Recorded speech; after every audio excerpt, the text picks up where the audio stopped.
ఆంధ్రప్రదేశ్లో పాలన యంత్రాంగంలో భారీ మార్పులు చోటు చేసుకుంటున్నాయి. రాష్ట్ర ముఖ్యమంత్రి చంద్రబాబు నాయుడు గత కొద్ది రోజులుగా ఉన్నతాధికారుల బదిలీపై తీవ్ర కసరత్తు కొనసాగిస్తున్న సంగతి మనందరికీ తెలిసిందే. అయితే ఈ క్రమంలోనే ఇటీవల రాష్ట్రంలో 11 మంది ఐఏఎస్ల బదిలీ చేపట్టారు. తాజాగా రాష్ట్రంలో 11 మంది ఐఎఫ్ఎస్ అధికారుల బదిలీలు జరిగాయి. అయితే ఈ మేరకు రాష్ట్ర ప్రభుత్వం తాజాగా ఉత్తర్వులు జారీ చేసింది. 11 మంది ఐఎఫ్ఎస్లను రాష్ట్ర ప్రభుత్వం బదిలీ చేసింది.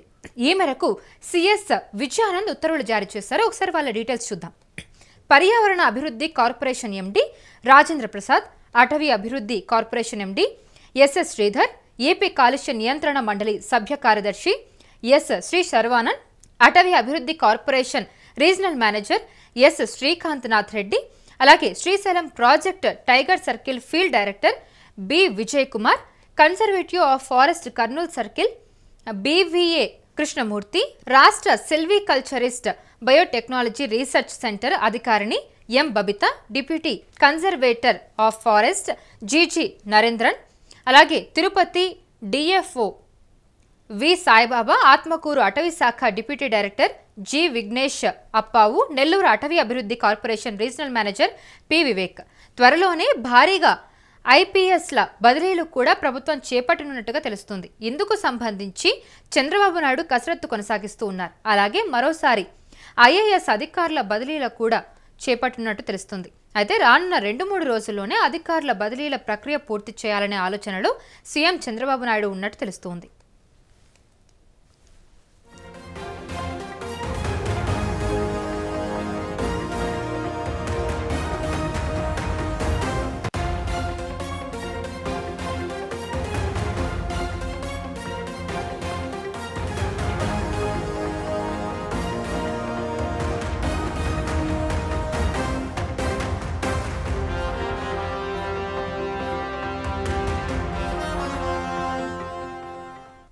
ఆంధ్రప్రదేశ్లో పాలన యంత్రాంగంలో భారీ మార్పులు చోటు చేసుకుంటున్నాయి. అయితే రాష్ట్ర ముఖ్యమంత్రి చంద్రబాబు నాయుడు గత కొద్ది రోజులుగా ఉన్నతాధికారుల బదిలీపై తీవ్ర కసరత్తు కొనసాగిస్తున్న సంగతి మనందరికీ తెలిసిందే. అయితే ఈ క్రమంలోనే ఇటీవల రాష్ట్రంలో 11 మంది ఐఏఎస్ల బదిలీ చేపట్టారు. తాజాగా రాష్ట్రంలో 11 మంది ఐఎఫ్ఎస్ అధికారుల బదిలీలు జరిగాయి. అయితే ఈ మేరకు రాష్ట్ర ప్రభుత్వం తాజాగా ఉత్తర్వులు జారీ చేసింది. 11 మంది ఐఎఫ్ఎస్లను రాష్ట్ర ప్రభుత్వం బదిలీ చేసింది. ఈ మేరకు సిఎస్ విజయానంద్ ఉత్తర్వులు కూడా జారీ చేశారు. మీరు అది స్క్రీన్ మీద యూట్యూబ్ స్క్రీన్ మీద చూస్తున్నారు. ఆల్మోస్ట్ 11 మంది అధికారులను బదిలీ చేసినట్టుగా తెలుస్తోంది.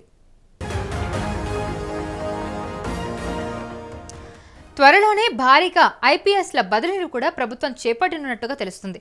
ఇందుకు సంబంధించి చంద్రబాబు నాయుడు కసరత్తు కొనసాగిస్తూ ఉన్నారు. అలాగే మరోసారి ఐఏఎస్ అధికారుల బదిలీలు కూడా చేపట్టినట్టు తెలుస్తుంది. రానున్న 2-3 రోజుల్లోనే అధికారుల బదిలీ ప్రక్రియ పూర్తి చేయాలనే ఆలోచనలో సీఎం చంద్రబాబు ఉన్నట్టు సమాచారం అయితే అందుతుంది.